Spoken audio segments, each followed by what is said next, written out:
नमस्कार, Himachal headline news में आपका स्वागत है। नूरपुर से रविंद्र शर्मा की रिपोर्ट। कोविड काल में केंद्र तथा प्रदेश सरकार लोगों को राहत देने में विफल रही है।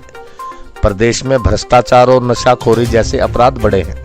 सरकार को जहां कोरोना महामारी के दौरान लोगों को राहत देनी चाहिए थी, उसके विपरीत सरकार ने हर वर्ग को लूटा है। ये बात कांग्रेस प्रदेशाध्यक्ष कुलदीप राठौर ने नूरपुर में पत्रकार वार्ता को संबोधित करते हुए कही। राठौर ने एक के बाद एक आरोपों की झड़ी लगाते हुए प्रदेश सरकार को कटघरे में खड़ा किया है। उन्होंने कहा कि कोरोना काल में प्रदेश सरकार ने मध्यम वर्ग से लेकर कर्मचारी वर्ग को लूटने का प्रयास किया है। कर्मचारियों का वेतन काटने से लेकर आम आदमी पर महंगाई का बोझ डाला है। उन्होंने कहा कि प्रदेश में नशे का कारोबार चरम सीमा पर है और बिना राजनीतिक संरक्षण के ये कार्य संभव नहीं है। वहीं उन्होंने कहा कि प्रदेश में कोरोना काल में जो मेकशिफ्ट अस्पताल बनाए हैं, उनमें भी भ्रष्टाचार किया गया है। इसके अतिरिक्त प्रदेश सरकार कोरोना की तीसरी लहर से निपटने के दावे कर रही है, लेकिन असल में सरकार की तैयारी ना के बराबर है। राठौर ने कहा कि सिर्फ सीएम और जल शक्ति विभाग के मंत्री महेंद्र सिंह के गृह क्षेत्र में ही कार्य किए जा रहे हैं। जिला कांगड़ा के साथ राजनीतिक भेदभाव किया जा रहा है। जयराम सरकार अपनी आयाशी के लिए कर्ज ले रही है, जबकि प्रदेश में विकास नाम मात्र भी नहीं किया गया है। उन्होंने कहा कि कांग्रेस प्रदेश भर में जन आक्रोश सप्ताह मना रही है और इसके तहत प्रदेश सरकार की कुव्यवस्था को उजागर किया जा रहा है। वहीं राठौर के नूरपुर पहुंचने पर जिला कांग्रेस अध्यक्ष अजय महाजन द्वारा उनका गर्मजोशी से स्वागत किया गया। इस दौरान कांग्रेस सेवा दल, युवा कांग्रेस के कार्यकर्ताओं ने भी उनका स्वागत किया। कुलदीप राठौर के साथ पूर्व सांसद चंद्र कुमार भी मौजूद रहे। समाज का हर वर्ग, चाहे कर्मचारी हो, हमारे छोटे व्यवसायी हों, छोटे दुकानदार हों, किसी को कोरोना के समय में कोई मदद नहीं मिली। और जब लॉकडाउन चल रहा था, उस वक्त हमने सरकार से मांग की, क्योंकि सारा व्यवसाय बंद है, सारा बिजनेस बंद है, तो बिजली और पानी के बिल माफ़ होने चाहिए, लेकिन ऐसा कुछ हुआ नहीं। जो कर्मचारी हैं, उन्हें कोई मदद नहीं मिली। उल्टा कर्मचारियों के वेतन से जो है पैसा काटा गया। और जो कोरोना वॉरियर, जिसमें डॉक्टर्स हैं, पुलिसकर्मी हैं, पैरामेडिकल स्टाफ के लोग हैं, उनको सरकार ने कोई इंसेंटिव दिया नहीं, उनकी तनख्वाहों से भी पैसे काट दिए। और कोरोना के समय तो भ्रष्टाचार चरम सीमा पे। अभी मैंने कल मंडी में भी बात की, मैं दोहराना नहीं चाहता, लेकिन बहुत ज़्यादा भ्रष्टाचार हुआ।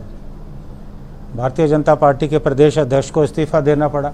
अभी बहुत सारे मामले आने वाले हैं, क्योंकि हमारी अपनी सूचना है कि जो सरकार मेक शिफ्ट हॉस्पिटल बना रही है, इसमें भी अपने आप में बहुत ज़्यादा घोटाला हुआ है। और इस वक्त प्रदेश में जो कानून व्यवस्था है, वो बड़े जर्जर हालात। क्योंकि मंडी में मैंने ये बात नहीं कही थी, मैं यहाँ कहना चाहूँगा, हिमाचल प्रदेश में नशे का कारोबार बढ़ा है। क्योंकि एक समय था जब पंजाब में बहुत ज़्यादा कारोबार था, उस वक्त उड़ता पंजाब की बात होती थी, लेकिन जब से वहाँ कांग्रेस की सरकार बनी, वहाँ लगाम लगी है। लेकिन मुझे लगता है कि वो कारोबार हिमाचल शिफ्ट हो गया। आज दूर दराज के जो क्षेत्र हैं, गांव के क्षेत्र हैं, वहाँ तक चिट्ठा पहुँच गया। और मेरा ये मानना है, जब तक राजनीतिक संरक्षण ना हो तो ये कारोबार नहीं हो सकता। हिमाचल प्रदेश में जो लूटपाट की घटनाएं, वारदातें बढ़ी है, उन्ना में तो गोलीकांड हुआ। अपराधियों के हौसले बढ़े। और अपराधियों के हौसले कब बढ़ते हैं? जब प्रशासन कमज़ोर होता है। जब राजा कमज़ोर होता है तो अपराधियों के हौसले बढ़ते हैं। और मुझे बड़े दुख के साथ कहना पड़ रहा है कि कुल्लू में जो घटना हुई, कि किस तरह से पुलिस के एक बड़े अधिकारी, जिन पे जिम्मेवारी लोगों को संरक्षण देने की है, लोगों को प्रोटेक्शन देने की है, जो मारपीट की घटना वहाँ हुई, उससे ना केवल जो पुलिस के कर्मी हैं उनका मनोबल गिरा है, बल्कि जनता में एक बहुत गलत संदेश गया है। और ये सब कुछ मुख्यमंत्री जी की मौजूदगी में हुआ है। और अभी जो धर्मशाला की एक घटना हुई, उसका भी हमें दुख है। हालांकि वो पारिवारिक मामला है और मुख्यमंत्री जी कह रहे हैं कि विपक्ष को इस मामले में बात नहीं करनी चाहिए। मैं काफ़ी हद तक उनकी बात से सहमत हूँ, लेकिन परिवार का झगड़ा जब तक चार दीवारी के अंदर रहे तो परिवार का झगड़ा रहता है। और मैं तो भगवान से यही उम्मीद करता हूँ कि उनका मसला सुलझे, लेकिन जिस ढंग से वो मामला उजागर हुआ जनता में,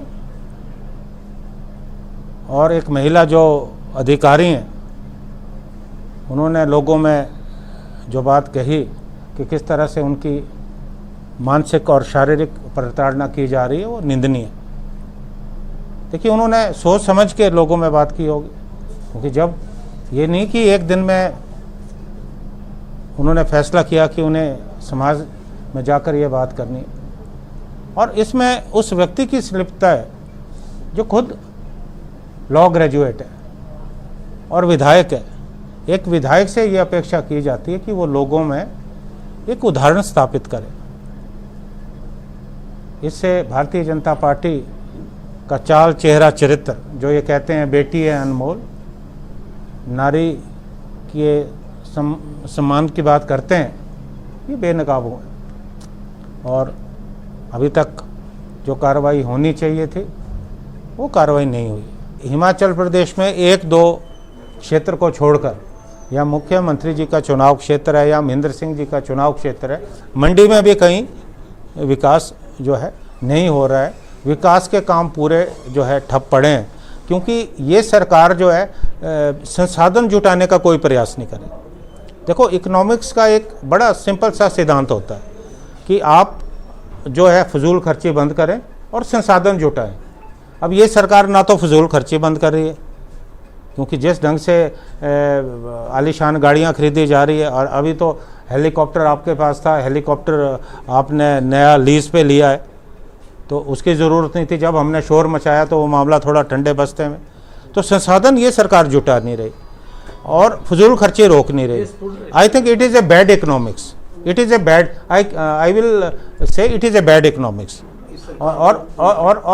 और क्या है कि ये सरकार जो है कर्जे पे चल रही है कि हर बार मुख्यमंत्री जी हर सप्ताह, हर महीने बाद दिल्ली जाते हैं, वहाँ से पैसे लेके आते हैं, और हमारे कर्ज की एक सीमा है, और उस सीमा के बाद हमको कर्ज मिलने वाला नहीं है। उनकी तबीयत ठीक नहीं चल रही, हम भगवान से दुआ करते हैं कि वो जल्दी ठीक हो, लेकिन वीरभद्र सिंह जी का फेस लेकर अभी भी हम चलेंगे। उसका सबसे बड़ा कारण ये है, which I want to clarify and justify also, because उनका हिमाचल के लिए बहुत ज़्यादा योगदान है। अगर हिमाचल प्रदेश को डॉक्टर परमार ने बनाया, उन्हें हिमाचल निर्माता कहा जाता है, तो संवारा उसको श्री वीरभद्र सिंह ने। He is founder of modern Himachal. तो उन्होंने हिमाचल के लिए इतना किया है। उनकी काबीना में चंद्र कुमार जी मंत्री रहे, सत महाजन जी हमारे जो अजय महाजन जी के पिताजी हैं, वो भी काबीना में मंत्री रहे।